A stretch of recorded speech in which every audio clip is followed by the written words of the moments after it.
carilla articular superior, ¿no? Acá está, mire, para poder articularse con la carilla articular inferior de la vértebra superior. Lo mismo es acá, tienen una carilla articular, aquí está, para que se articule justamente con la vértebra inferior, ¿no? Si no, no podrían articularse adecuadamente. ¿Qué otra cosa tendríamos que definir acá? Precisamente, vamos a poner entonces, explicar nuestras vértebras cervicales. Ahora, ¿Sí? en la torácica, ¿cuál de las carillas es que conecta con las costillas, las transversas del cuerpo?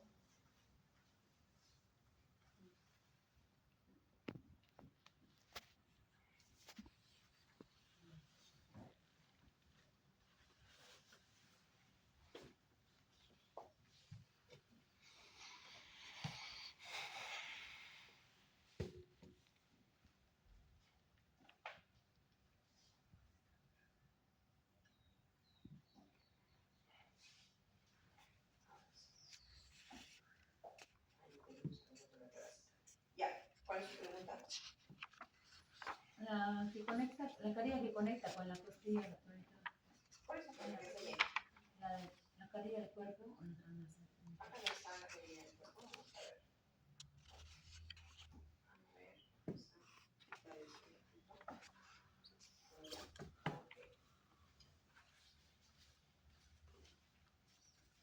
la carilla articular, aquí ves, esta carilla articular y acá.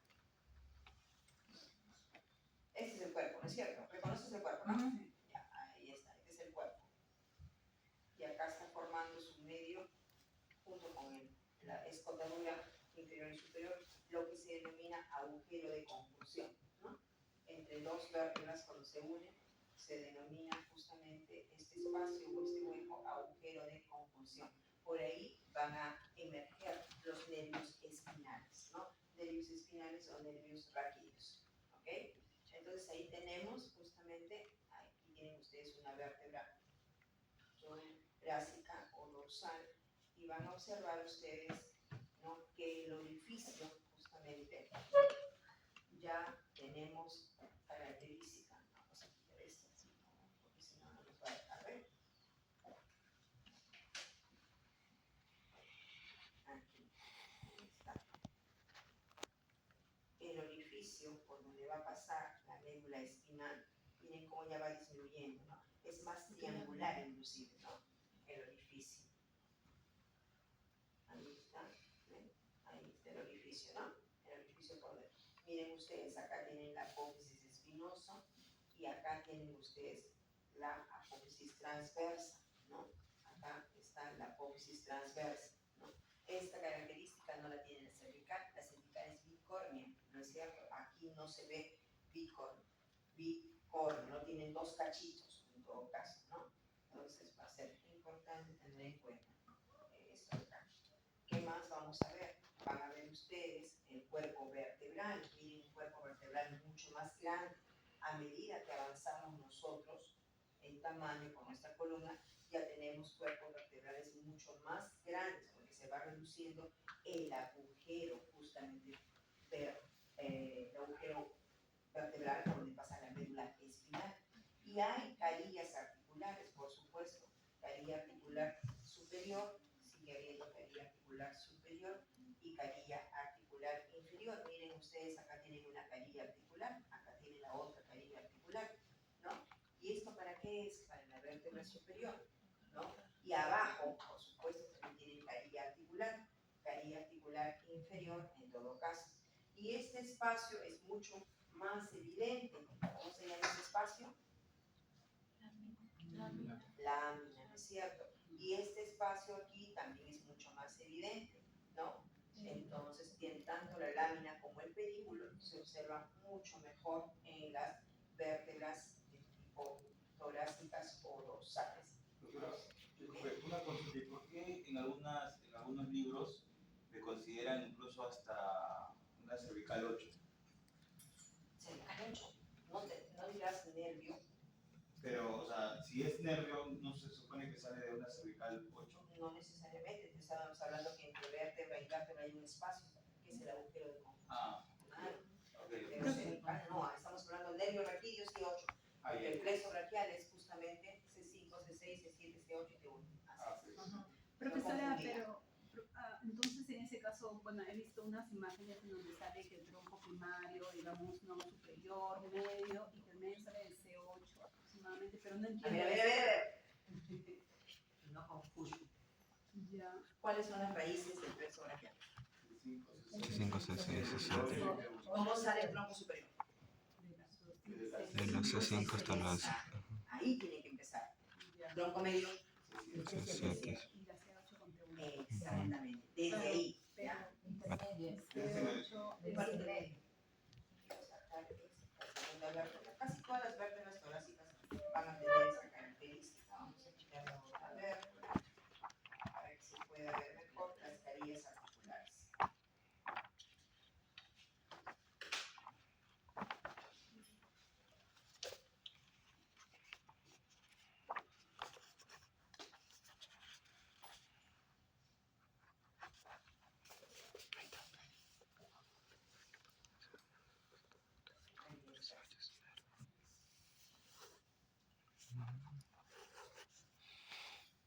Ahí está.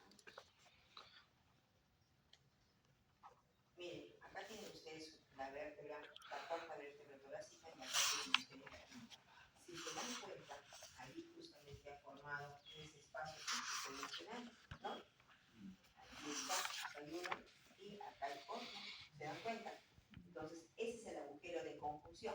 Y lo que tenemos que recordar, aunque sea de nuestras clases anteriores, ¿no? De la secundaria, nuestra médula espinal. La médula espinal tiene esta característica, ¿no? Un H. Acá está el conducto del epéndigo y estas son las astas posteriores, ¿no? Que son astas sensitivas y esta es la área motora, ¿no? Motora, astas anteriores o área motora.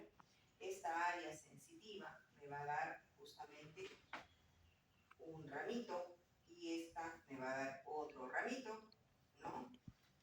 Este me va a dar un ganglio y al unirse me sale el nervio espinal C1, C2, C3, C4, lo que ustedes quieran.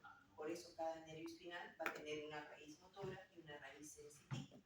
Eso es importante y sepan de dónde están saliendo esos nervios espinales, que no son iguales a los pares craneales, ¿ya? Es muy diferente. Bien, teníamos entonces, quería que vieran acá la carilla articular inferior, porque ahí arriba tienen ustedes la carilla articular superior, pero abajo tienen carilla articular inferior. Igual, en esta parte,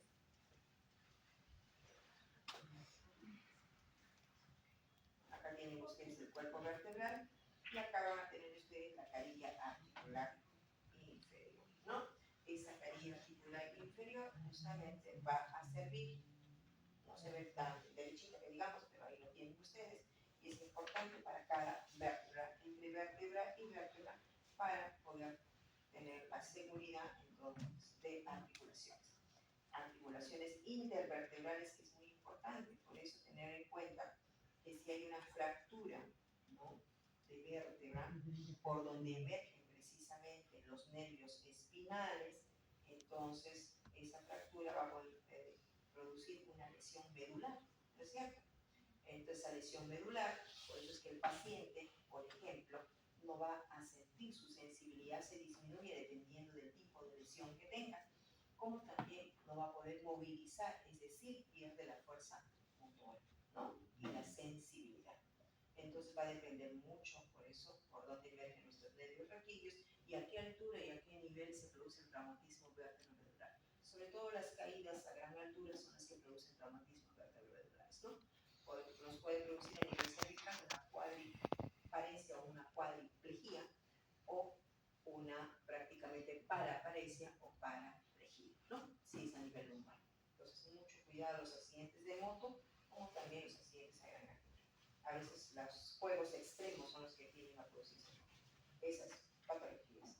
Bien, acá tenemos, a medida que vamos viendo las vértebras torácicas, ustedes se dan cuenta que las apófisis espinosas se van encorvando más se dirigen hacia abajo, ¿no? Miren ustedes, ahí tienen la séptima torácica, tienen la octava, la novena, la décima, la 11. Pero hay una diferencia también.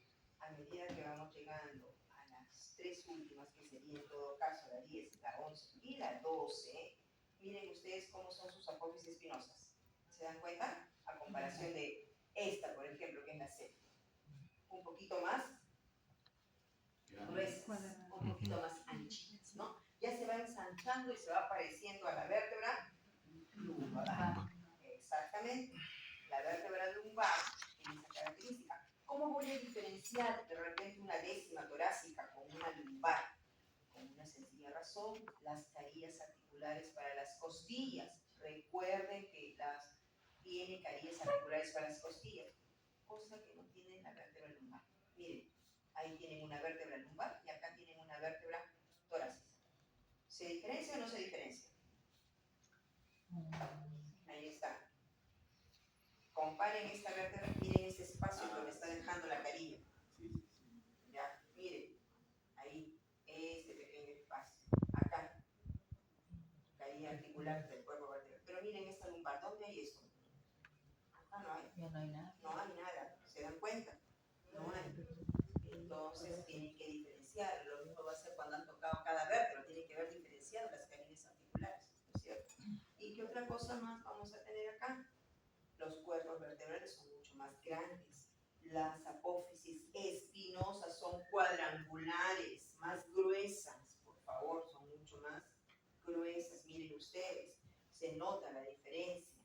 Igualmente voy a tener carillas articulares, no digo que no, porque tiene que tener carillas articulares para la vértebra superior, como también tiene para la vértebra inferior.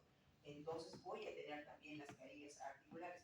Tengo también apófisis espinosa, tengo apófisis transversa, miren ustedes.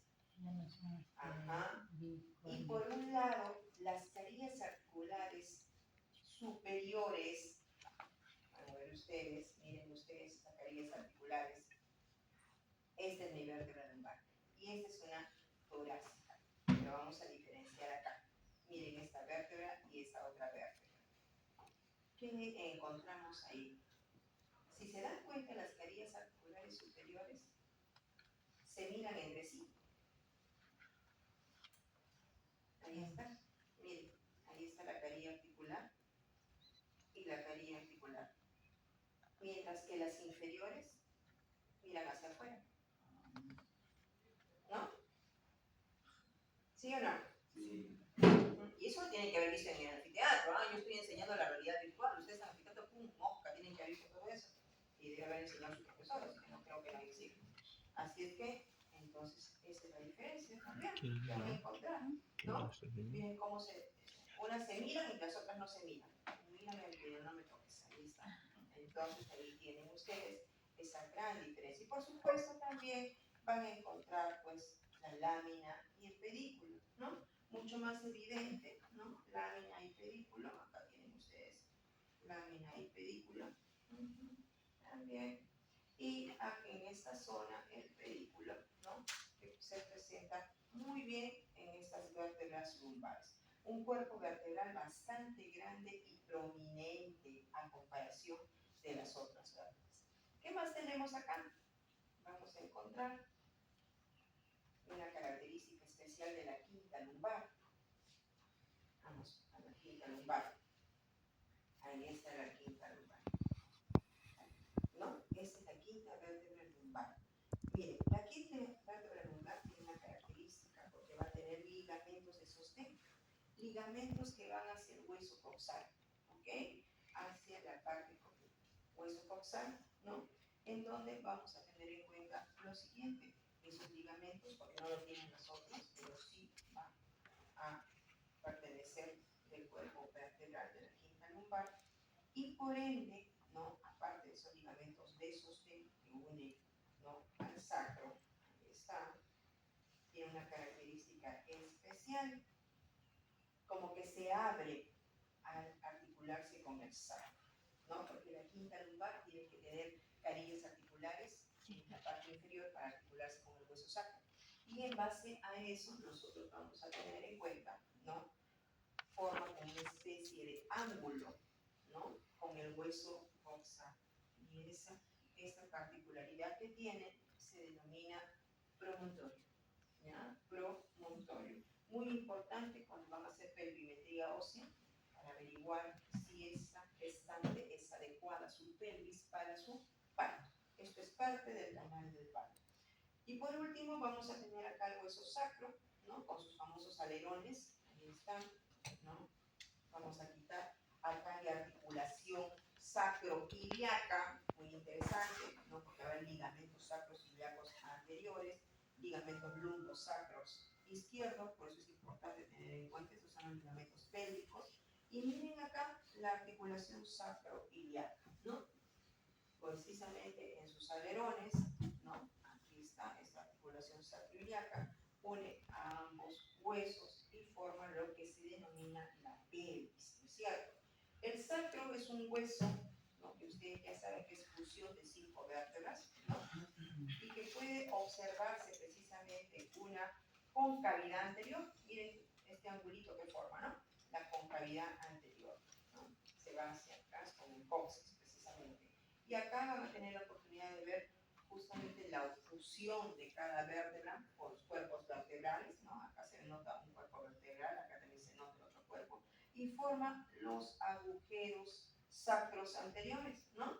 Miren acá, agujeros sacros anteriores, precisamente, ¿no? Y estas depresiones que ustedes ven precisamente en esta zona son por la depresión formada por la inserción muscular, ¿ya? Si nos vamos a la región posterior, aquí vamos a encontrar una cosa más interesante, ¿no? Por el sacro, precisamente esta cresta, ¿no? Cresta, línea media, cresta media, esta cresta, ¿no? Que es la fusión de las apófisis espinosas, ¿no? De las apófisis espinosas del hueso sacro. Ahí está. Y también tenemos agujeros sacros posteriores, agujeros sacros posteriores. Por ahí emergen los nervios espinales sacros, ¿no es cierto? Por ahí van a emerger justamente los nervios espinales sacros. Forman prácticamente como una cresta lateral, inclusive, ¿no? Y es de la cresta media, ¿no? Tenemos también que tener en cuenta el hueso coxis. Miren el coxis, ¿no? El coxis es un hueso, no sé si llegaron a verlo. Ajá, exactamente, el coxis, un hueso bastante pequeñito, que es la fusión de 3 a 4 vértebras, también coxigias, ¿no? Pero tiene su parte superior para articularse con el hueso sacro, tiene las astas anteriores y astas posteriores, ¿no? Y su curvatura, igualmente, al igual que el sacro, es una concavidad anterior, ¿no? Y luego, ahora, ¿qué particularidad podemos tener? Miren, el asta posterior es mucho más, parecen 2 cachitos, ¿no? En la parte posterior, un poco más evidente, se podría decir. Definitivamente también ahí tiene la fusión, ¿no? De las vértebras coxígeas. Y es importante tener en cuenta cuando hay caídas, ¿no? Sobre posición sentada, ¿no? Es posiblemente, sobre todo adultos mayores, pueden tener fracturas del coxis, ¿no? Un poquito doloroso, aunque no le va a causar pues, una molestia tan grande, pero para un adulto mayor sí es bastante riesgo, ¿no? Hay que tener mucho cuidado cuando es la posición sentada, como para cualquiera de nosotros que también de repente es un golpe tan fuerte que puede producir también una fractura del coxis, ¿no? Bien. Es lo que tenemos en columna vertebral. ¿Sí tiene alguna función ¿El coxis? No, simplemente es mantener el eje de la columna vertebral. Nada más. Bueno, es importante, ¿no? Mantener el eje. Si no, no tendría razón de ser, ¿no? Como algunas estructuras anatómicas, como la pelvis, que a veces nos dicen, pero si no tiene función, ¿para qué lo tenemos? acá ustedes tienen el hueso coxal. Aprovechemos en ver el hueso coxal precisamente, ¿no? Ahí tienen la parte de ilio, ¿no? Tienen la parte Profesora, una consulta. He escuchado de que algunas veces cuando digamos tienen accidentes, ¿por qué duele tanto? O sea, dice que La parte del coxis. la parte del coxis, bueno, Claro, pues, es que una hay fractura. muchas, pero y si no hubiera fractura, hay algunas terminaciones nerviosas. Por ahí está pasando el plexo sacro, pues. Estamos diciendo plexo sacro coxígeo, por los agujeros sacros. Recuerda que la pelvis tiene inervación, definitivamente, ¿no? Entonces vamos a tener, ahí está, ahí tienes el plexo. Mira, ¿no? Entonces hay inervación pélvica por el plexo sacro, ¿no? Todos los ramos que salen, mira cómo están saliendo los plexos, ¿no? Son nervios espinales, ¿no? Nervios sacro, 1, 2, 3, hasta el coxis, ¿no? Y de hecho que toda sensibilidad